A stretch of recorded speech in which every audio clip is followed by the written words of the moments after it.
todos, es un gusto dar inicio a este ciclo de conferencias sobre humanismo médico.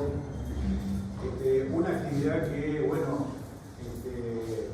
ansiosamente la estábamos esperando, una actividad que había sido programada para el año 2020 y por las razones que todos conocemos no se pudo llevar a cabo. Yo quisiera agradecer a un grupo de personas que fueron, en definitiva, quienes llevaron adelante toda esta idea, a Sergio Martínez, que lo tenemos acá, también a Juan Gil, como integrantes de lo que es el Museo de Ciencias de la Salud, y decir que además esta actividad también se enmarca en lo que son las actividades del museo. Agradecer a todo el equipo de Humanidades Médicas de la Facultad de Medicina y al Servicio de Tórax por la colaboración en concretar esta actividad.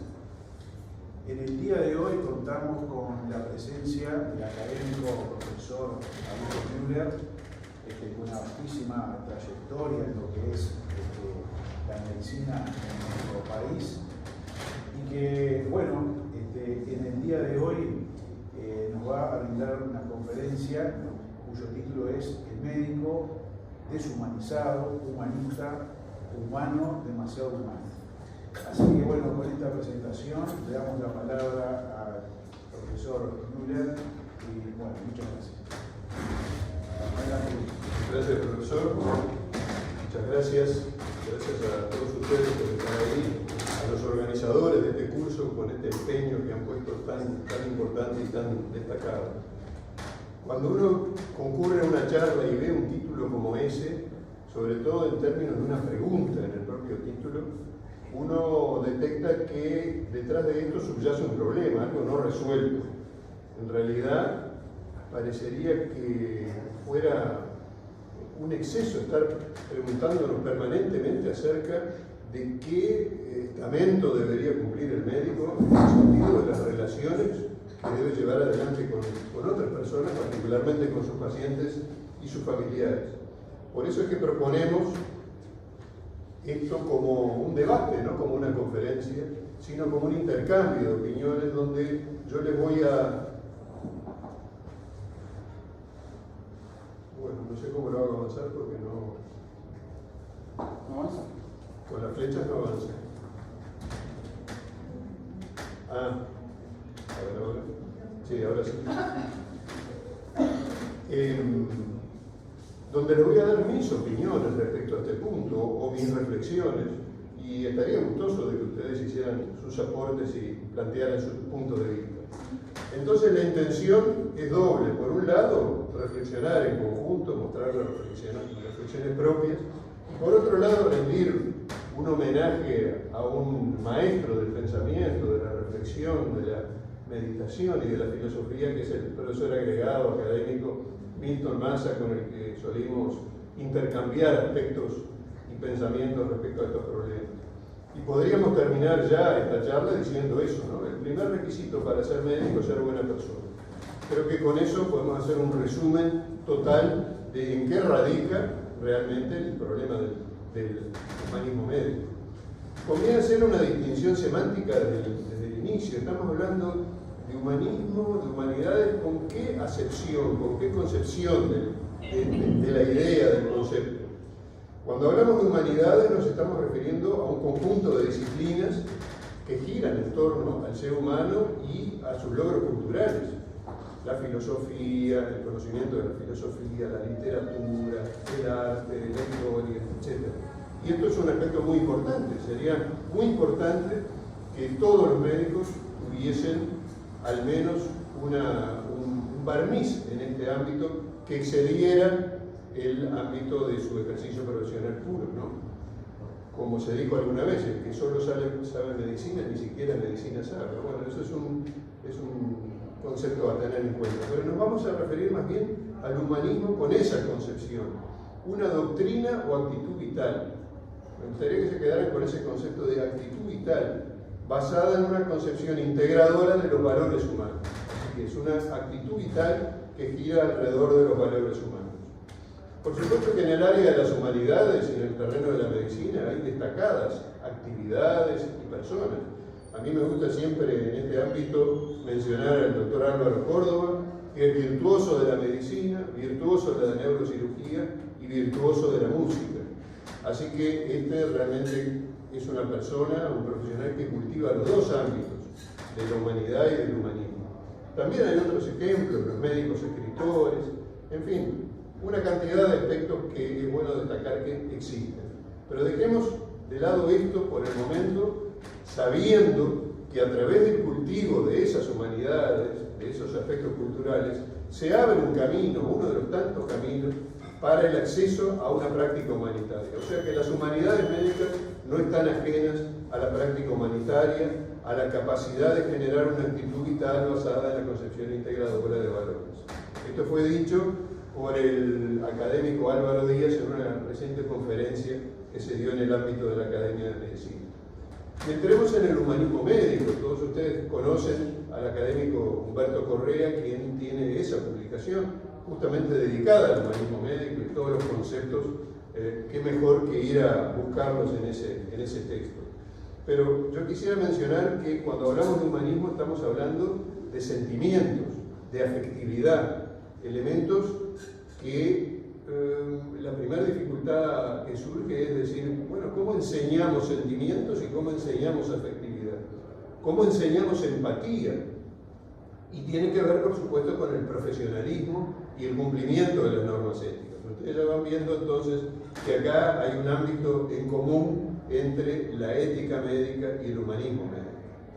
Los estudiantes de medicina que cursaron el ciclo optativo de humanismo médico en el 2019, con el cual estuvimos con el académico Pons mucho vínculo operativo y mucho intercambio, yo voy a mostrar unas cuantas cosas de ellos, tomaron este aspecto de la práctica profesional y se dedicaron a medir o a buscar medir cuántas y qué peso tenían las actitudes humanistas en estudiantes de sexto año de medicina en ese año 2019 y la mayoría estaban cursando en ese momento en este hospital. Entonces tomaron a los efectos de esas medidas también otros aspectos conceptuales surgidos de lo de Correa, valores como ser dignidad, desarrollo del ser humano, compasión, relaciones humanas, todo eso tiene que ver con el humanismo médico, pero también capacidades y actitudes. En el tema de las capacidades y las actitudes surge enseguida también el tema de cómo inculcarlas, cómo enseñarlas y cómo hacer que se practiquen con asiduidad.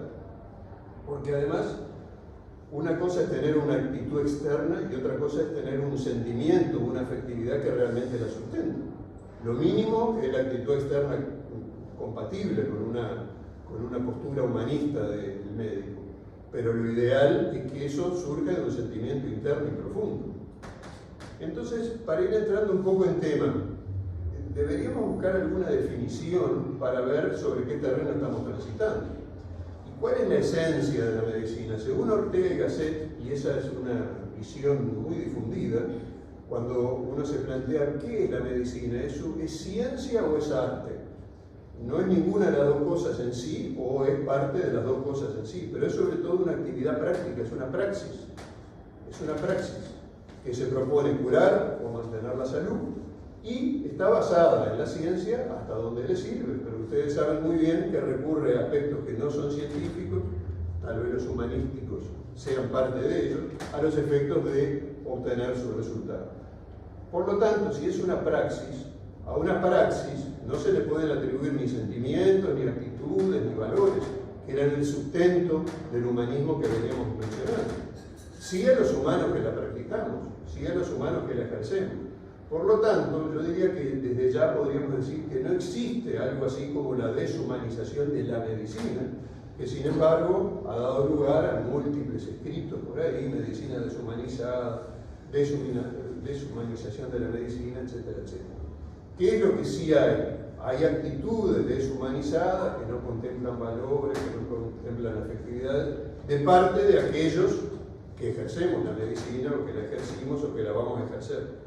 Vamos a entrar en eso, a ver qué pasa. Sin olvidar que metafórica y retóricamente sí podemos decir, como dijo Humberto Correa en esa misma instancia, la medicina está enferma como lo está la sociedad. Esto es una metáfora. La medicina es pura y cristalina, no está enferma y siempre buscó las mismas cosas. Estamos aludiendo en realidad a la enfermedad, entre comillas, que podemos tener algunos de sus protagonistas. Fíjense en qué términos nos han manejado muchas veces, ¿no? La medicina enferma, iatrogénesis, mafia médica e industria farmacéutica. No es la primera vez que escuchamos el término mafia médica, ¿no? Pero sin embargo, siempre fue el objetivo de la medicina y de la inmensa mayoría de los médicos y de todos los funcionarios de la salud, felizmente, hacer el bien, no integrar ninguna mafia, ni ser ningún tipo de asociación para delinquir. Y aquí tendríamos que rendirle homenaje a los médicos rurales y tendríamos que rendirle homenaje a este médico chino, que fue el primero, un odontólogo chino, que llamó la atención sobre aquello que le parecía un SARS y no era un SARS y terminó siendo un COVID, y de eso murió el 7 de febrero de 2020, antes de que en nuestro país se decretara el estado de emergencia sanitaria. Así que los médicos, la mayoría de nosotros siempre estuvimos en pro de hacer un bien y nos expusimos y nos seguimos exponiendo a muchos riesgos por eso. Entonces hay dos dimensiones. La medicina es pura, es ideal, es abstracta, tiene una intención que es el objetivo de la medicina y tiene un cuerpo de conocimiento y un sustento ético. Y es ejercida por seres humanos, que somos reales, humanos, concretos, que adoptamos prácticas y adoptamos actitudes. Es por ahí que hay que ir, me parece, en este mundo tan diverso, donde sí hay buenos y malos médicos, como hay buenos y malos ciudadanos, buenos y malos comerciantes, buenos y malos conductores de tránsito, falibles, imperfectos, pero la buena medicina como concepto ha sido y siempre será la misma noble profesión que destacaba Héctor Muñoz en su conocido libro, que les aconsejo sinceramente la lectura porque tiene mucho material en este sentido. Así que no deberíamos confundir esas dos dimensiones. Pero sin embargo se sigue hablando permanentemente del médico deshumanizado. Fíjense lo que se dice, médico técnico. ¿Sí? Bueno, sería que no fuéramos técnicos, ¿no? Mercantilistas, soberbios, menospreciamos la esencia espiritual del ser humano, insensibles al dolor y trato despótico. Esa es la definición del médico deshumanizado. Y nosotros mismos nos hacemos cargo en una suerte de mea culpa de algunos de estos aspectos y un poco que nos autoflagelamos también. Es una visión justificada, es un fenómeno que realmente tenga un sustento. Ustedes no lo perciben en la sociedad y a veces en ustedes mismos, y uno se pregunta, ¿qué otra profesión tiene un sustento ético tan marcado como el nuestro? Que tenemos un código de ética que es ley nacional. ¿Alguien se preguntó dónde está el basamento ético de las otras profesiones que andan por ahí, de las otras ocupaciones? A mí se me ocurre mencionar algunas cuantas, pero no lo voy a hacer. Entonces, ¿hasta qué punto esta autoimputación, autoculpabilización y autocondena que nos impele permanentemente a tener actividades de esta índole es justificada? ¿Somos tan deshumanizados? ¿Estamos tan lejos del deber ser de la buena medicina que en términos kantianos podríamos decir que tendríamos que ejercerla de tal manera de que fuésemos un ejemplo para todos los que nos rodean? ¿Estamos entonces en eso? ¿Existe este alejamiento de la buena medicina?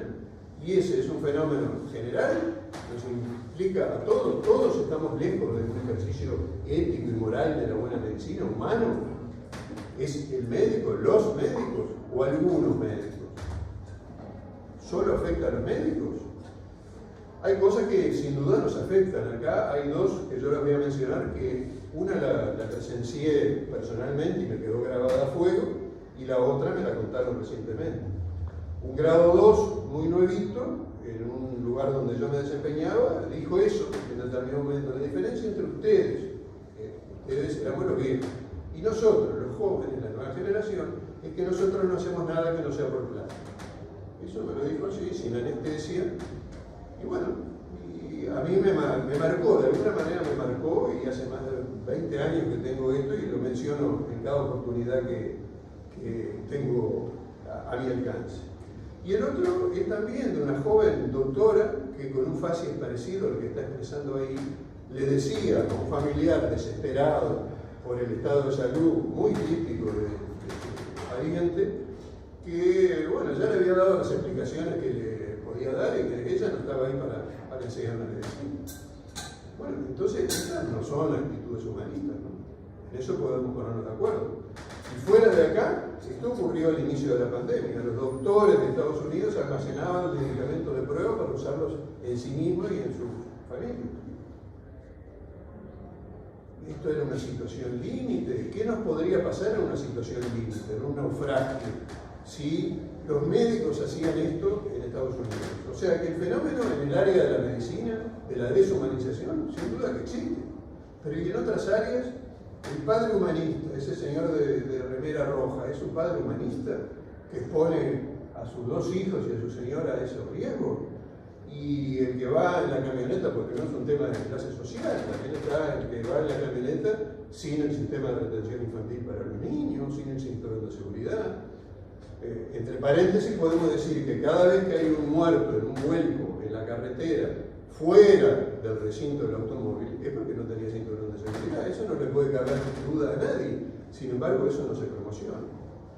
Y el mobbing, y el bullying, el ciudadano humanista, y el comerciante humanista que al inicio de la pandemia, yo lo presencié personalmente, pero enseguida salió en la prensa, al día siguiente el alcohol gel y los tapabocas se habían subido un 200, 300, 500%, y se agotaron, ustedes lo recordarán bien. Y la humanidad humanista, ahora estamos viviendo lo impensable. ¿Quién podía pensar que iba a haber una guerra de invasión y de conquista de otro territorio en el primer quinto del siglo XXI en Europa? Yo por lo menos no me lo imaginaba, sin embargo esto está ocurriendo.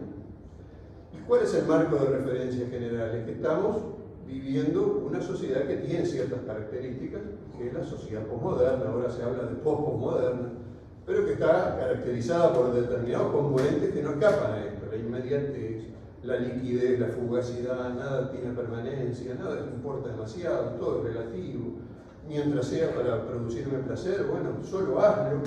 Han caído todos los relatos, no solo los relatos religiosos, sino también muchos de los relatos morales, y eso está muy bien descrito.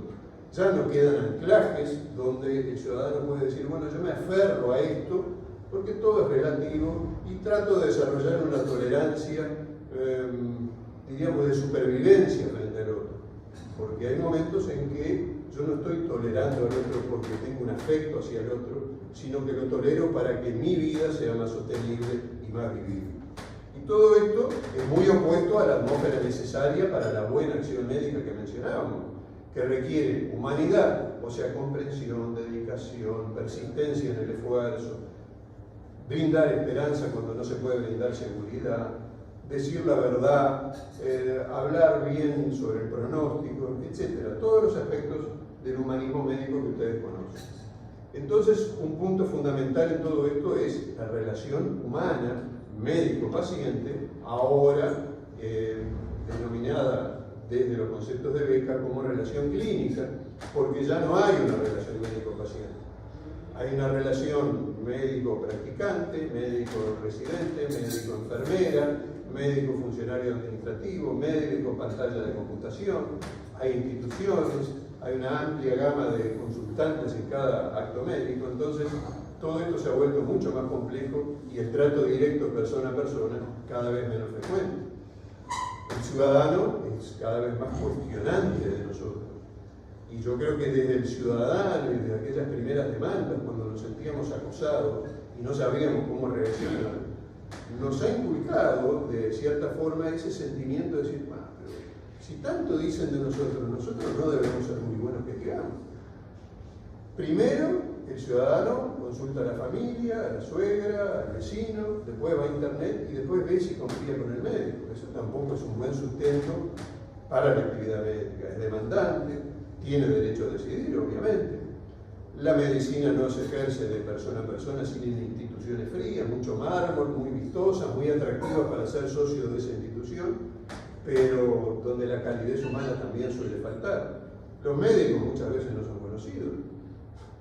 Yo le voy a decir de un familiar directo mío que en este momento está cursando su tercer embarazo y le digo, ay, ¿con quién te vas a atender? No, a ver, fulano. ¿No era mengano? Sí, pero no sé por qué razón, no. Entonces me fui con fulano. O sea, hay un fenómeno general que nos incluye a nosotros, pero que incluye a la sociedad. Todo eso lleva a que haya que reflotar algunos aspectos. Entonces surgió la medicina centrada en la persona, que a mí me gusta cuestionar, porque yo creo que la medicina, como decíamos al inicio, es pura, es perfecta, está ahí, y es lo mejor que puede haber. Lo único que tenemos que seguir sus objetivos y hacer un ejercicio de ella que esté centrado en la técnica y también en la persona. Yo creo que ahí está el secreto y eso se puede conseguir y seguramente la mayoría de ustedes lo ha conseguido. Oscar Clusé, nuestro común amigo, ha sido presidente de la Red Latinoamericana de Medicina Basada en la Persona entre el 2017 y el 2020 y ha protagonizado numerosas actividades que se han difundido en nuestro medio. ¿Y cuáles son las diferencias entre los modelos asistenciales tradicionales y los nuevos? El que, según Ezequiel y Linda Emanuel, el actual sería el deliberativo, donde el paciente y la familia puede hablar con el médico, con el equipo médico y discurrir cuál es el mejor tratamiento, la mejor conducta, lo que mejor se adapta a él. Bueno, la gran diferencia es que cuando éramos paternalistas, ahora no somos paternalistas porque es una mala palabra, entonces, ¿dónde está el humanismo sin paternalismo? Ya ahí se empiezan a sacudir un poquito los conceptos, pero el paternalismo decía que teníamos como obligación promover el bienestar independientemente de las preferencias del paciente en ese momento. Y asumir que los valores del paciente iban a ser los mismos valores nuestros. Esa es la única diferencia, en un sobrevuelo de estos 4 aspectos, que marca el patrón que se busca actualmente con el patrón tradicional que todos nosotros aprendimos y que todos nosotros ejercimos. Entonces, ¿qué hay que hacer? Hay que saber que el paciente puede tener valores diferentes y hay que saber que sus preferencias pueden ser diferentes a las que nosotros le estamos proponiendo. En esa interrelación, el paciente tiene que ir percibiendo que lo que él considera que es la sanación casi milagrosa y la expectativa de un resultado infalible, no siempre es factible. Que hay beneficios, pero también hay riesgos y efectos secundarios. Y todo esto, toda esta autonomía del paciente, que es muy sana en un sentido, ha generado una nueva relación médico-paciente, que es la del médico-proveedor y paciente-cliente, una relación comercial. Entonces se busca humanismo en una relación comercial. Ya ahí surge otra dificultad, porque se crea en lo comercial un vínculo sin profundidad y sin compromiso. El comerciante quiere venderte la cosa y lo hace utilizando los recursos que estén a su alcance. La propaganda, ustedes deténganse un poco a ver la propaganda que les muestran todos los días en la televisión y van a ver que la mejor forma de ser exitoso en la vida es tomar una determinada bebida cola. Y bueno, eso es lo que busca el comercio. Entonces esto genera en la actividad médica una mezcla desordenada de inconvenientes, de poderes, derechos, obligaciones, contratos, firmas. Si no firmé, eso no ocurre. Sin embargo, en la polaridad de la relación médico-paciente debe haber ciertas garantías que nos ofrece una relación comercial, de no maleficencia, de no utilización de mí como persona, de no extralimitación o abuso del médico hacia el usuario de la salud, excluyendo toda forma de codicia. No puede ser un blanco de mi enriquecimiento personal la situación sanitaria del paciente. Y tiene que tener componentes de paternalismo, tiene que haber negociación de las conductas, obviamente, y tiene que haber una intersubjetividad, un vínculo humano entre esas dos personas. Volviendo a Correa, que hablaba entonces de la patología de la medicina, evidentemente el sistema en su globalidad tiene una cierta patología.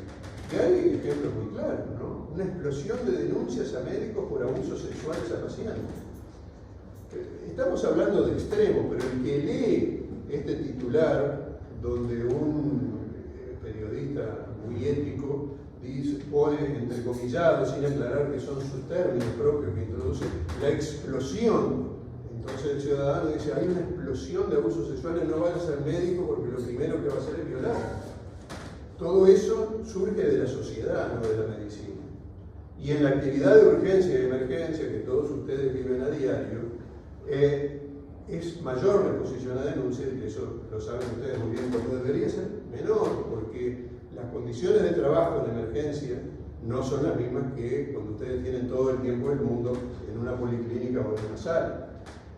Y una de las mismas personas que hizo ese trabajo de humanismo, en un intercambio por correo electrónico ya se recibió y está haciendo ahora muchas guardias, tiene mucho trabajo. Y entonces dice esto, yo creo que vale la pena leerlo en su totalidad. No me sorprende que hayan tantos casos de falta de ética en la emergencia. Es el lugar donde se vive más estrés, donde muchas veces no hay recursos y todo eso explota. El tema ahí es la cantidad de horas que se trabaja, sin ánimo de justificar las cosas, reflexión humanista. Me parece que es muy difícil para una persona, por más médico que sea, sigue siendo un ser humano de carne y hueso, humano, demasiado humano, poder tener una actitud sana, ética, controlada, cuando no ha comido, no ha dormido y tiene trabajando más de 12, 16, 24, 36 horas. A mí me gustaría que se hiciera un estudio de correlación entre burnout y falta de ética, como una relación de causa-efecto. Sería interesante. Me parece que mucha falta de ética se solucionaría trabajando menos, yo diría trabajando mejor, lo que es una utopía, por supuesto. Entonces esto no es un problema nuevo. Jacques Husserl decía en su momento que las ciencias positivas, en ese momento era muy frecuente encarar la medicina como una ciencia positiva, ha quedado privada de sentido para el hombre contemporáneo al convertirse en pura técnica desligada del mundo de la vida y de los problemas más importantes para el hombre. Ahí está una de las bases del problema. Y en base a esto, ¿qué decía este maestro que yo le cité y que no me voy a cansar de citar en cada oportunidad que tenga? En un momento dado, cuando la facultad retomaba su actividad normal, por el año 85, teníamos muchas reuniones para ver cómo se iba a organizar esa nueva actividad, retomar lo que había sido antes la actividad clínica, y él tenía una postura determinada que exigía determinados parámetros que no eran los más compartidos. Y entonces alguien le preguntó, ¿qué cambios cree usted que había que introducir en la enseñanza de la medicina para mejorar los resultados? Y él contestó esto, que por supuesto lo sacó de órbita a quien le había hecho la pregunta, pero hace falta mucho pensamiento, mucha lógica, mucha educación ética a los efectos de lograr el mejor producto que pueda obtener la facultad de nosotros. En ese momento no se hablaba de cátedra de ética médica, ni de humanismo médico, ni de nada, pero Massa lo supo percibir en su momento. ¿Y por qué todo esto? Porque estamos nosotros y está el otro. Y el otro también existe y está olvidado. Y para no olvidarlo hay que pensar que estamos inmersos en una actividad con el otro que es relacional, que es de diálogo y que implica un encuentro de una persona con el otro. Y eso se magnifica, ni que hablar, en la actividad médico-paciente. Y para encontrarnos con el otro, para comprender al otro, hay que observarlo, hay que considerarlo, hay que percibirlo y hay que tratar de ser en el otro, ponerse en el lugar del otro, sentir como el otro. Y eso es parte del humanismo. El que logre sentir como está sintiendo el otro realmente se convirtió en un humanista en el sentido que estamos hablando. Porque hay dos planos en la relación con el otro. El interno subjetivo es el posta, el que tendríamos que procurar lograr. Es el de la afectividad, el de sentir la afectividad por el otro y desarrollar empatía por el otro. Lo cual nos posibilita que sea mucho más digno el externo, el empírico, el que tengamos actitudes para con el otro, condignas con él, y que desarrollemos y ejerzamos la tolerancia y la no discriminación. Eso lo podemos hacer como una actitud pura, pero sin sustento en nuestra afectividad. Lo hago porque me conviene, lo hago porque así marcan las pautas actualmente, o lo hago porque siento que así debo hacerlo. Se hablaba desde siempre de que la relación médico-paciente era un encuentro entre una conciencia y una confianza. Ahora ocurre que la confianza muchas veces está ausente y la conciencia muchas veces no está vigente. Y eso genera parte de toda esta cuestión. Lo otro de esta imagen es el tema de ser en el otro como percibir una relación yo, no yo, yo, tú, que permita casi el desarrollo de una sensación amorosa para con el otro. Ahora estamos viviendo en una sociedad de la comunicación, se dice. Yo digo que no es una sociedad de la comunicación, sino que es una sociedad de la conexión. Porque todos estamos muy conectados, pero no necesariamente estamos muy comunicados con el otro. Y esa imagen que tienen arriba a la derecha, que se repite también en este ámbito, muestra realmente que la comunicación es el déficit actual, justamente. No es la sociedad de la comunicación, sino la sociedad de la no comunicación.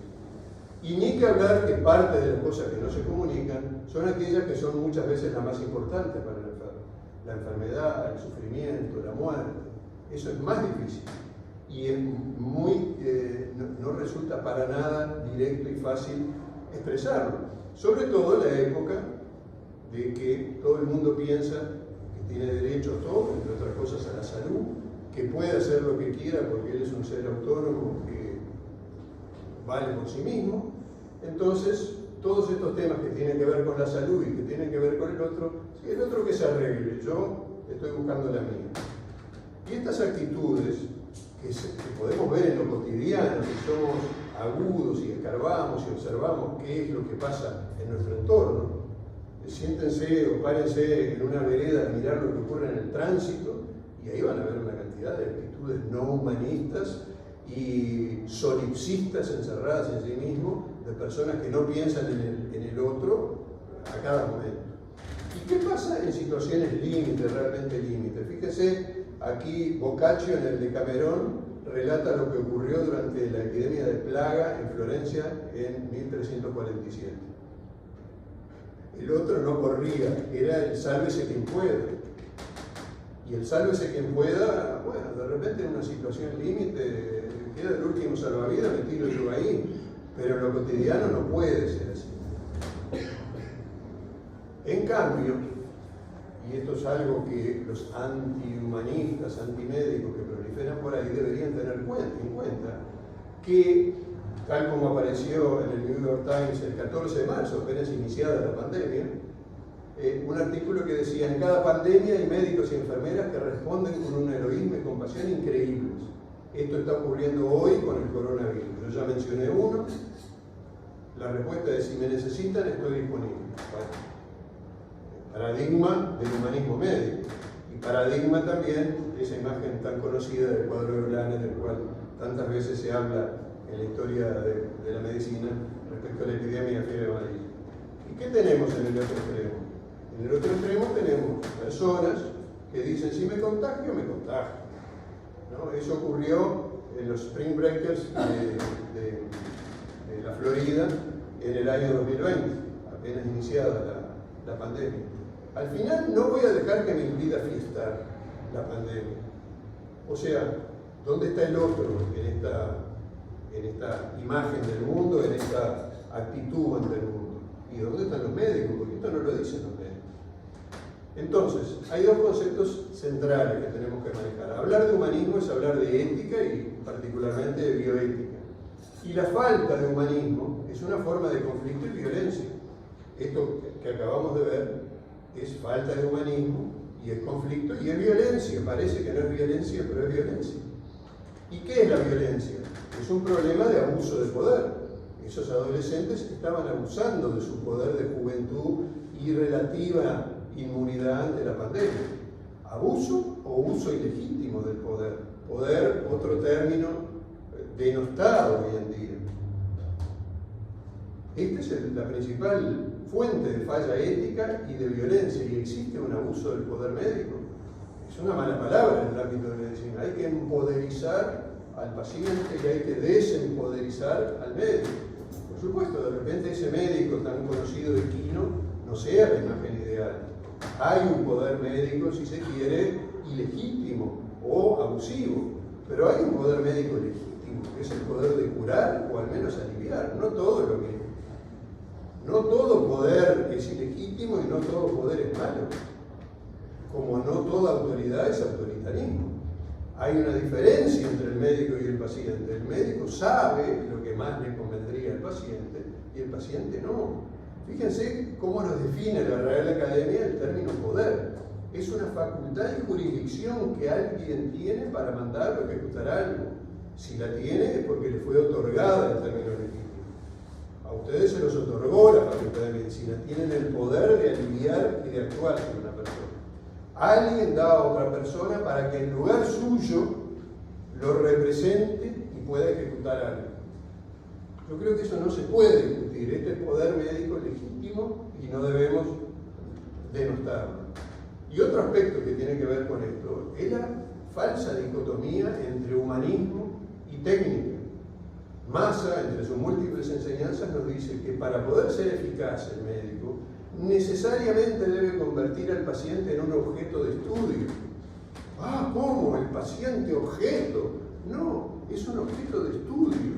Es un objeto para saber qué diagnóstico tiene. Es un objeto cuando se da el punto, en un punto crítico de la sutura, saber bien cómo tiene que hacer. Por supuesto que esto no implica, no debe implicar, no tiene por qué implicar que deba perder su perspectiva como persona.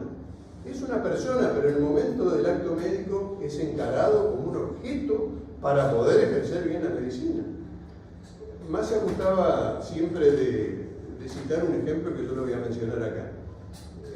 Profe, ¿qué mortalidad tienen en gastrectomías totales acá? A ojo de buen cubero.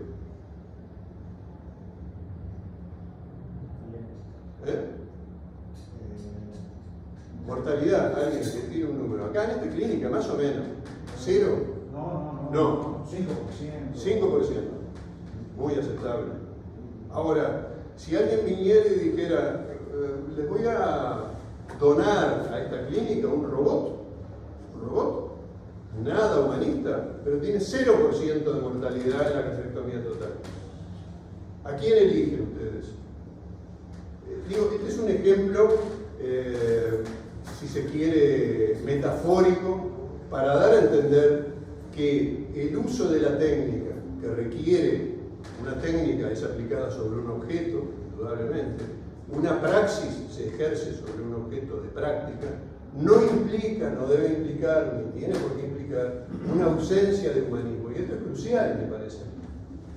Entonces, son dos paradigmas diferentes. El médico de antes, el que apenas podía tomar el pulso y ver si sudaba la mano del paciente, o es un mito. El médico de antes, muy humanista, también, hay múltiples anécdotas, tiene una meningitis, no hay nada para hacer. Y se iba, lo veía en domicilio, por supuesto, y no lo veía nunca más al paciente. También ocurrían ese tipo de cosas. Entonces, ¿cómo nos vemos, cómo nos ven y cómo nos deberíamos ver hoy en día? Tenemos algunos datos que surgen de ese trabajo que yo les mencioné, y las conclusiones de los estudiantes decían que los estudiantes de medicina de ese año que cursaron acá no se percibían a sí mismos como altamente humanistas. Entonces esto tiene dos respuestas: o no lo eran, no tenían una conducta altamente humanista, o creían no tenerla, o todavía no la habían desarrollado. Pero esto es algo que la facultad la debería sacudir, porque es uno de los objetivos de la facultad. Al culminar la carrera, el estudiante de medicina tiene que ser un médico altamente humanista. Sienten, por lo tanto, una marcada necesidad de formación en humanidades médicas. Sufren bullying, cambian la percepción de la carrera desde que entraron a la facultad, etcétera, etcétera, etcétera. ¿Y los médicos? ¿Qué opinan sobre sí mismos? Hay dos encuestas del Colegio Médico, una de 2016, y consideraban que más de un tercio que el ejercicio de la profesión resultó peor de lo que esperaba cuando comenzó a estudiar. 3 de cada 4 piensan que la sociedad valora poco o nada la profesión médica. Entonces, claro, 3 de cada 4 dirán, yo debo ser malo porque la sociedad no me valora mucho. Sin embargo, si vamos a la visión de la sociedad sobre el médico, y esta es del año siguiente, los médicos son el estrato profesional al cual se le tiene desde la población la mayor confianza. Y la relación con el médico que se atiende regularmente es muy buena o buena en la enorme mayoría de los casos. Los médicos siguen siendo por un amplio margen los profesionales más confiables.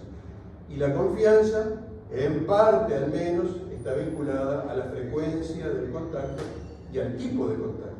O sea, nadie puede dudar que el humanismo en la praxis médica es necesario. Entonces, ¿qué ha pasado? ¿Por qué nos hemos alejado algo, mucho, poco de esa práctica humanista? La hiperespecialización y fragmentación de la asistencia. Hiperespecialista que de repente ni sabe mi nombre, está detrás de una computadora, respire hondo y ahí termina todo el acto médico. Hay mercantilización, no podemos tapar el sol con un dedo, incide la industria farmacéutica y tecnológica. Ahora, de ahí a que haya una mafia médica sujeta a la incidencia de la medicina y de la farmacia y a los dictámenes, no. Hay una medicalización de la sociedad. Por un lado somos poco humanistas, pero por otro lado tenemos que solucionar todos los problemas de la sociedad, desde el nerviosismo hasta la crisis de pánico, hasta los cánceres más invasivos. Hay corporativismo, hay corrupción, hemos visto un par de ejemplos. Y la calidad de vida del médico no es la que sería de desear. Entonces todo esto genera un cóctel bastante nefasto. Entonces, la pregunta del inicio: ¿cómo ser un médico humano, un médico humanista? ¿Existe el humano humanista realmente? ¿Existe el humano que no sea demasiado humano? ¿O solamente existe el demasiado humano, el hombre tal como es y no como quisiéramos que fuera? ¿Nos civilizamos tanto como creemos? Este le daba el garrote al de al lado porque el de al lado tenía un pedazo de carne que él no tenía. Y ayer tiraron una bengala de un lado a otro del estadio. ¿Y el otro dónde está? El otro. Oye, antes de tirar una bengala, piensa en la imagen del otro, que el otro sea en ti mismo. Bueno, pertenecemos a una especie depredadora. La violencia es ancestral y está integrada en nuestra especie. Solo, ¿qué podemos hacer? Modularla. Eso es lo que brinda la cultura, la ética y el Estado de Derecho son parte esencial de ese camino modulador y civilizatorio. La cultura y la ética están muy vinculadas. Este libro de Albert Schweitzer, tal vez alguno de ustedes lo haya oído nombrar porque fue premio Nobel de la Paz, fue Albert Schweitzer. En su momento había generado una clínica en Lambaréné, una ciudad en lo más profundo de África, del Congo, a los efectos de atender la salud a ese nivel. Y entonces él detectó que existe un vínculo muy profundo entre la cultura y la ética, porque una conducta ética es la única barrera eficaz contra la violencia íntima, la violencia intrafamiliar, la violencia de género. ¿Qué control externo puede modularla o gobernarla? Solamente el control interno de nosotros como personas, con actitudes humanistas que digan, no, yo no le puedo pegar un palo por la cabeza. Es lo único. Y eso fue, y esperemos que siga siendo, parte esencial de la cultura que se enseñaba en nuestra escuela. Esos conceptos se enseñaban en la escuela, se deberían seguir enseñando y espero que se sigan enseñando. Entonces, el médico ideal, ¿qué requisitos debería cumplir? Un completo sustento técnico-científico. Tiene que saber y saber hacer. Para eso tiene que tener experticia y destreza en lo que hace. Tiene que ejercer humanísticamente y tiene que tener ausencia de intereses espurios. No tener una vida confortable y acorde con el esfuerzo que implicó ser médico. Eso por supuesto, pero eso no es espurio. Pero la ambición, el pasar por arriba del otro y de los otros a como dé lugar por mi interés personal, eso debería estar excluido. Entonces tiene que desarrollar una escala de valores propia, que no necesariamente y seguramente no va a ser la misma escala de valores de su paciente y de los familiares, pero sí tiene que hacer un esfuerzo por conocer la escala de valores de su paciente y de los familiares. Tiene que saber manejar la presión. Tiene que saber manejar el conflicto de valores, la objeción de conciencia, una serie de destrezas que es necesario enseñarlas de alguna manera. Hay que capacitar, hay que inculcar y consolidar conductas favorables cambiando o suprimiendo las desfavorables. En eso consiste el término o la definición de capacitar, que difiere de instruir o de enseñar. Capacitar es que la persona cambie la conducta que no debería tener. Y eso se consigue a través de clases teóricas. Yo lo voy a conseguir. O es en el mismo proceso de adquisición de las destrezas necesarias que esa conducta tiene que ser inculcada por el efecto del maestro, el que todos tuvimos. Mi maestro, uno de mis maestros fue el padre de Armando Ubón, y yo trataba de imitar las buenas actitudes de él. Y también tuvimos maestros por el absurdo, a los cuales tratábamos de desimitar. ¿Por qué? Porque enseñamos en base a lo que pretendemos decir y hacer, y enseñamos también cómo actuamos. El currículum oculto condiciona también las reacciones de aprendizaje de quienes nos hayan sido confiados. Pero hay otros requisitos, hay capacidades intrínsecas específicas. ¿Ustedes me creen a mí capaz de noquear a Drago? No, y a Stallone tampoco. ¿Por qué? Porque no tengo las condiciones, capacidades intrínsecas específicas. Y no todas las capacidades intrínsecas específicas deseables se pueden enseñar y aprender. Hay algunas que son innatas. Y esas las hemos desconocido siempre. Y hay algunas que son necesarias para el médico. El médico debe aprender a hacer un ejercicio profundo de la voluntad, sacrificado, esforzado de la voluntad. No se trata de decir, bueno, como ocurría, o puede seguir ocurriendo, no, yo a esta guardia no voy, que llamen un suplente. Capacidad de adquirir una disciplina de trabajo y de praxis, de asumir una responsabilidad y de desarrollar paciencia y tolerancia en sus actividades. Estas son condiciones. Bueno, la educación de esto comienza en la familia, sigue en los colegios y culmina en las actividades acá. Entonces, para aspirar a ser médico, de acuerdo a esto que venimos diciendo, ¿es suficiente el deseo de serlo? ¿Vos qué querés? No, yo médico, no, yo veterinario. ¿Alcanza el mero ejercicio individual de la libertad de elección? Esa es la conducta que ha tenido siempre la Facultad de Medicina. Se ha considerado que la elección de la carrera es una elección responsable, meditada y demás. Y todos sabemos que hay un índice de deserción en los primeros años que es alto.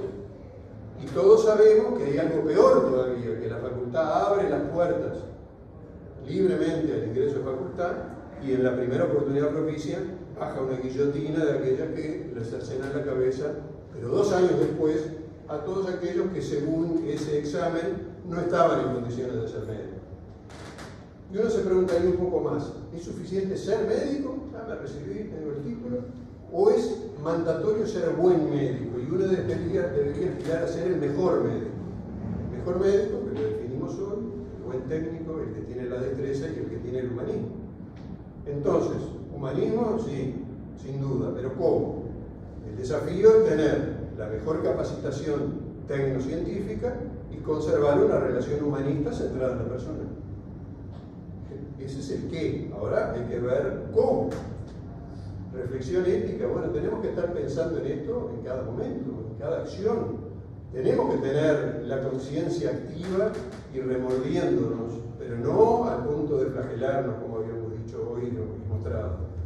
Hay que saber incorporar la perspectiva del otro paciente, del otro familiar y del otro colega. También tenemos que aprender de todos nuestros colegas. Hay que saber que esa va a ser una acción libre. Nosotros vamos a ser los médicos que queramos ser. Hay cosas que no podemos elegir.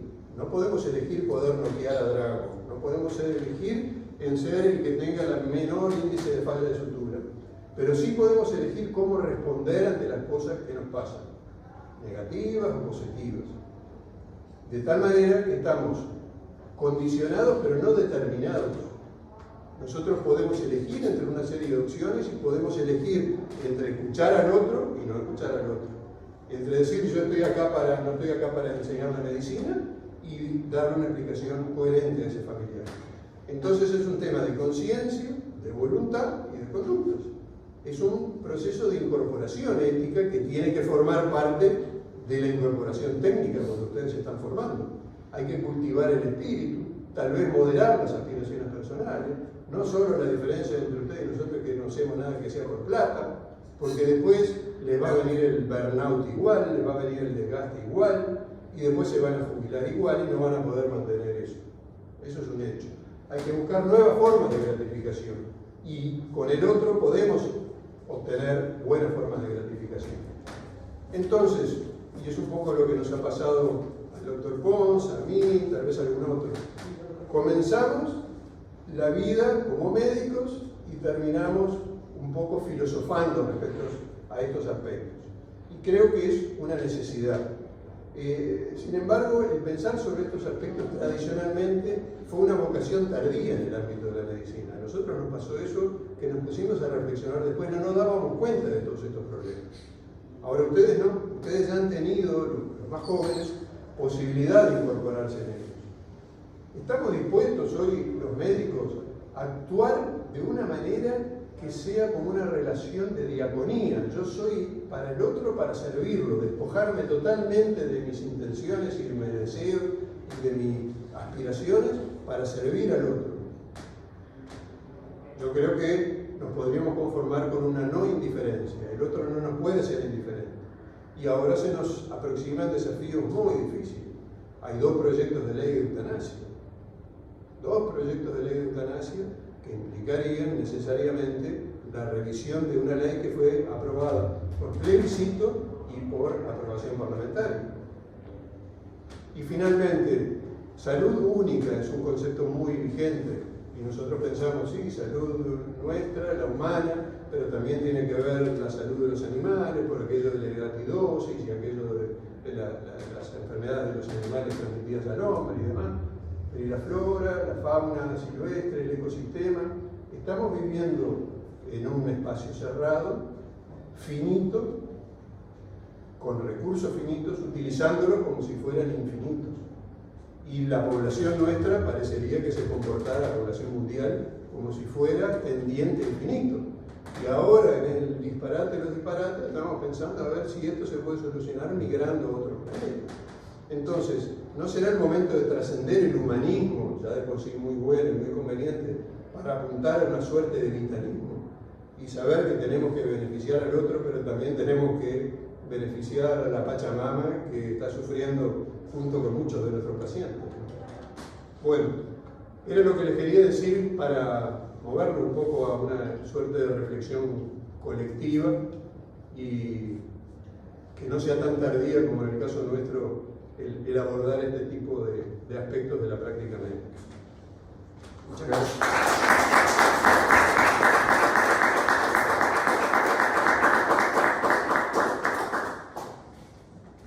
Bueno, estamos abiertos un poco el espacio para alguna pregunta o algún comentario.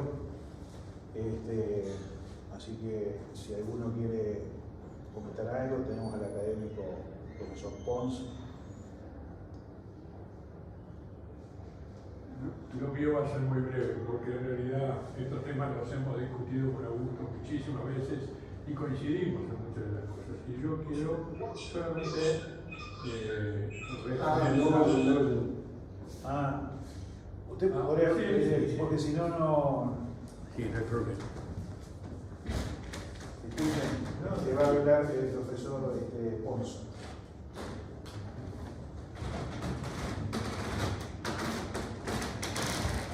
Muchísimas gracias. Estaba diciendo que en realidad con el académico Müller Augusto hemos conversado sobre estos temas muchísimas veces, tardíamente quizá como dice él, y yo quiero refrendar que en realidad lo que él plantea, y hace bien en hacerlo así, son preguntas, dudas, motivos para reflexión. Él no tiene respuestas, puede tener respuestas individuales, quizás yo también las tenga, pero no necesariamente tienen que ser las respuestas que ustedes encuentran, porque la experiencia vital de cada uno es propia. Y por tanto, es bueno ejemplificar, es bueno mostrar lo que ha pasado, lo que uno ha observado, pero son las conclusiones de cada uno de ustedes. Ahora, sí, no las conclusiones porque a mí se me ocurre, sino las conclusiones centradas en el hecho de que vivimos en sociedad, que convivimos entre colegas, que convivimos con pacientes, que convivimos con un ámbito social particular que también merece una suerte de respeto que lamentablemente una medicina que nosotros cuando estudiantes vimos no tenía en cuenta. La última palabra era la del médico y eso no necesariamente es así. Pero tampoco es la última palabra, es lo que se le ocurra al paciente. La última palabra es el consenso al cual se pueda llegar, el respeto de la opinión del paciente, pero también con respeto del paciente, de la opinión del médico, porque es como bien dice Augusto, hay poder, hay autoridad que es legítima. Ustedes pasaron años estudiando para tener un título, para tener una capacidad de ejercicio de la profesión, y eso les da una autoridad y a consecuencia de ellos un poder que no se adquiere en 3 días. De manera que respetar la opinión del paciente, pero teniendo en claro que, y les voy a contar una anécdota y acá me voy a callar, yo era consultante en su momento de mi campo, yo soy ginecólogo, o fui ginecólogo, como quiero. Era consultante, me llama la nurse supervisora y dice, venite por favor, tenemos un problema terrible. Un colega, al cual quise mucho, ya fallecido, había tenido una demanda groserísima y había pasado 5 años horribles hasta que se falla a su favor. Y eso, según me dejó una enseñanza. Ese día había ingresado una señora, una gran obesa, diabética, con otra serie de problemas de tipo síndrome metabólico, completamente descompensados, con un enorme tumor abdominal infectado además. Entonces le dice a la señora y al esposo, señora, usted tiene tanto problema metabólico y endocrino que si yo la opero por el problema que usted tiene, que es quirúrgico, puedo matarla con gran posibilidad. Si no la opero, puede morirse con gran posibilidad porque lo que tiene es muy serio. Decidan ustedes lo que les parezca bien y cuando tengan la decisión tomada me llaman. Y se fue a su cuarto. No voy a decir lo que yo hice o lo que se me ocurrió hacer. Quiero planteárselo también como un problema. Hay momentos en los cuales hay que asumir las decisiones. Por supuesto, si la gente dice, no quiero, de acuerdo, no quiere, cada cual es dueño de su vida, pero uno no puede decir, tome la decisión usted. Eso no es legítimo, eso no es ético.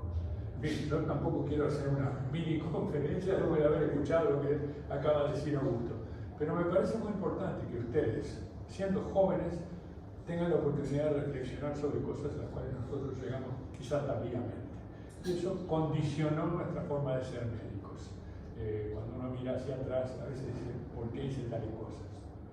Pero es bueno también llegar a cierta edad de la vida y darse cuenta de que uno macaneó, de que uno hizo cosas que no debió haber hecho, y es bueno transmitir eso.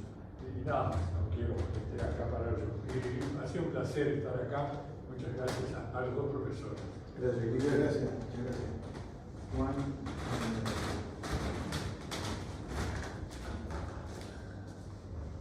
¿Se quiere comentar? Sí. Pasamos, si no te escuchan. Sí. La gente que está en su... Lo que más me preocupa es que los médicos cirujanos, se me olvidó que sean los que pasen, pero bueno, sería buenísimo que se acercaran, se cambian los roles. Es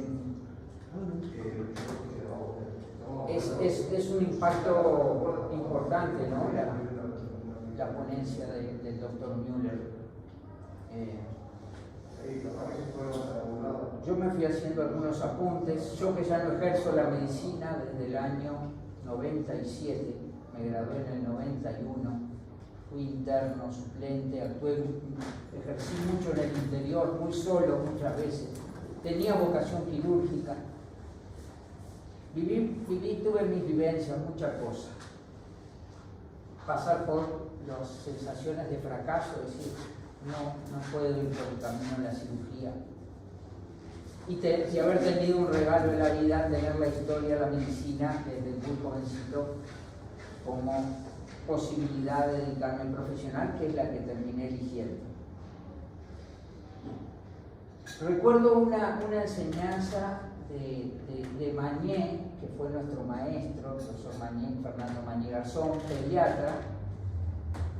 Era un hombre que tenía un lucimiento extraordinario en las ciencias, porque era un gran clínico, era un zoólogo científico y era un clínico que amplió mucho y profundizó mucho en su clínica, fue un genetista clínico también y terminó siendo también un muy buen historiador de la medicina desde el mundo médico. Entonces, cuando él presentó un libro precioso que también es muy recomendable de leer, que se llama Memorabilia Pediátrica, que para los jóvenes es una joya ese libro, porque él en breves historias, muy breves, va contando experiencia clínica, reflexiones de casos concretos, que casi todos los vivió él, algunos se los contó su padre, que fue un cirujano, y él cuando presenta el libro en el sindicato médico, a mí me marcó esa frase, que yo la escuchaba como ustedes me están escuchando a mí. Dijo, nuestra ciencia es la clínica. Eso conecta con algunos puntos importantes o centrales también de la clase, conferencia, ponencia del doctor. Nuestra ciencia es la clínica, es decir, que nosotros somos también científicos si hacemos una buena metodología clínica, convirtiendo al paciente en un objeto de estudio con mucho cuidado, como hace el científico que piensa mucho, va trabajando. Además tenemos un privilegio que en general ninguna otra de las profesiones, ninguna lo tiene. Cuando nosotros hacemos ciencia con el paciente y hacemos toda esa relación, lo tocamos y eso es una experiencia especial. Hablamos y después lo tocamos. Y todos tenemos la experiencia de tocar con cuidado, con respeto, pero también con ciencia, buscando, examinando. Así que nuestra ciencia en la clínica es algo importante, muy importante en toda esta problemática, vamos a decirle, del humanismo médico. Hay un autor, Juan, que se llama Snow, que escribió un libro que se titula algo así como La era del high tech, alta tecnología, y low touch, poco tocamiento. Claro. Todo es tecnología y pantallas. El doctor Müller nos comenta ahora, en este instante, un autor de apellido Snow, que habló de la era del high tech y low touch. Es decir, mucha técnica, siempre basada casi siempre en la ciencia, y low touch, tocar poco, hacer una relación escasísima en cuanto a el contacto físico. Pero es un privilegio que tenemos los médicos. Ninguna otra profesión toca a la persona, ¿no? Creo que no me equivoco. Me apuré mucho en decir esto, pero creo que el odontólogo, bien, que es una profesión prima hermana de la medicina, no es y de la cirugía. El odontólogo es ciencias médicas y medicina de la cabeza, de la boca. Lo del cliente también es un problema que tenemos que discernir mejor, porque yo a Magné, que lo acompañé a muchas visitas domiciliarias, pero yo no entraba al domicilio, íbamos conversando, él tenía una clientela en Carrasco y en Pocitos, no selecta, sino que era gente que confiaba en él, pero gente de recursos que le podían pagar a un buen clínico. Entonces él decía, mi cliente, y yo en un momento lo busqué, y cliente también tiene un sentido de relación humana, no tiene la connotación comercial. Es decir, la puede tener y la podemos caer solo ahí, pero también tiene una connotación de relación, de servicio. de lo que el otro necesita de mí y lo que yo le puedo dar, que es más o menos único, porque lo que yo le pude dar a los pacientes que asistí fue único. Lo hizo Juan Ignacio Gil Pérez, con aciertos o errores, y así cada uno de ustedes. Y por último, dos puntitos más. Así como Augusto Müller tuvo como maestro, que él le llamaba, yo participé en el grupo de filosofía que dirigía el doctor Massa, precioso. Era un grupo para pensar en lo que hacemos también, ¿sí? Semanal, sistemático, ordenado. Pero también escuché al mentor principal de la creación de la medicina familiar en nuestro país, el doctor Hugo Dibarbure. Y Dibarbure fue entrevistado por estudiantes residentes de medicina familiar que trabajaban en el San Juan, donde yo trabajo como historiador y patrimonialista, y me pidieron los profesores de medicina familiar, que porque yo lo conocía un poco a Hugo Dibarbure, los acompañara a la entrevista en su casa, ya jubilado. Y cuando ellos le preguntaron, como cierre de entrevista, ¿qué es lo que más necesitamos para ser buenos médicos de familia?, él disparó más al corazón que a la mente, dijo: querer a la gente, mi hijo, querer a la gente. Y eso que parece burdo es como también una de estas esencias, porque eso es algo que hay que ejercer primero desde el corazón y cruzarlo y, digamos, inseminarlo con la mente, con la técnica. Y por último, yo que conocí a Milton y que qué lindo sería tenerlo en esta cátedra, en este espacio, probablemente más sentado. Él fue un médico cirujano filósofo precoz, temprano, porque tuvo la vocación desde estudiante de preparatorios de estudiar filosofía. Seguramente fue una peculiaridad personal de él en cuanto a médico y cirujano.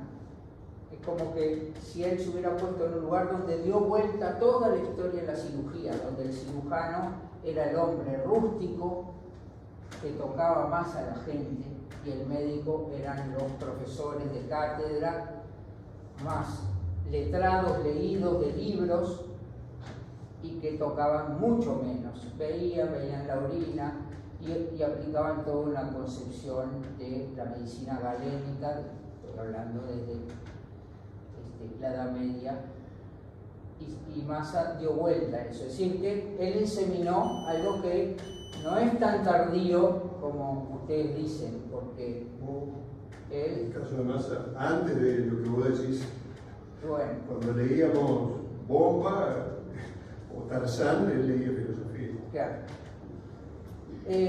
Así que gracias por poder hablar, pero lo ideal creo sería que los jóvenes, aunque fuera por poder dar un testimonio, un comentario, sin tener que desarrollar mucho. Gracias. Fabio, Sergio, comentario.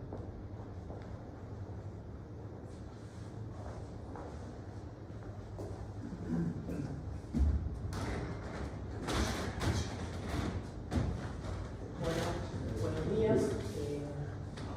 Gracias por esta instancia de reflexión, por la ponencia de Augusto, que me dejó más removido que con certezas.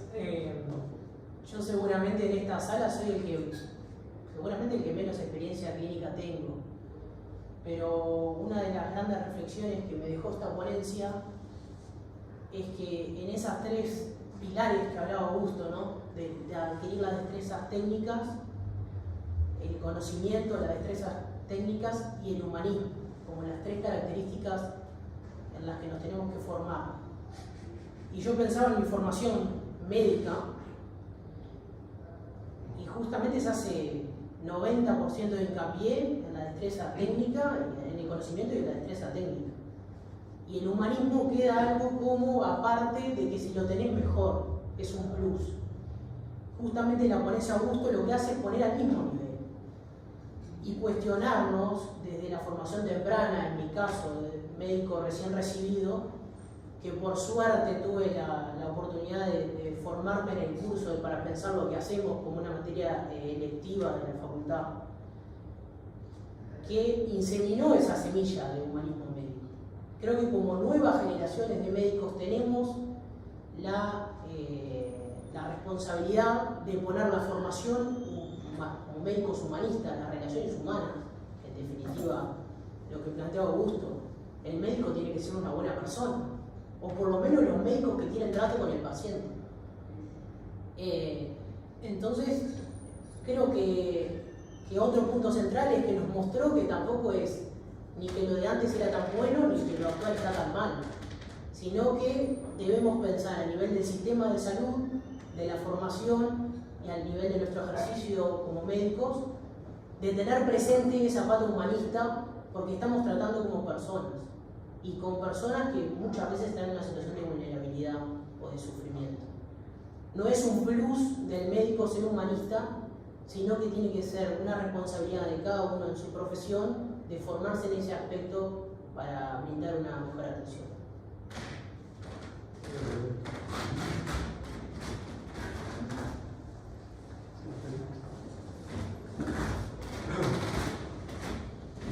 Bueno, yo quería destacar la excelencia, que ya lo conocemos al profesor Müller desde hace muchos años, la excelencia de la presentación, que como ya se dijo, nos deja muchos puntos para reflexionar, y si bien con una conferencia, con una charla, con un encuentro, evidentemente no se van a cambiar las cosas, como también lo dijo, para nosotros es capital porque nos sirve como impulso para trabajar en todos estos aspectos en un servicio que justamente es formador de recursos humanos, de médicos y en este caso de cirujanos también.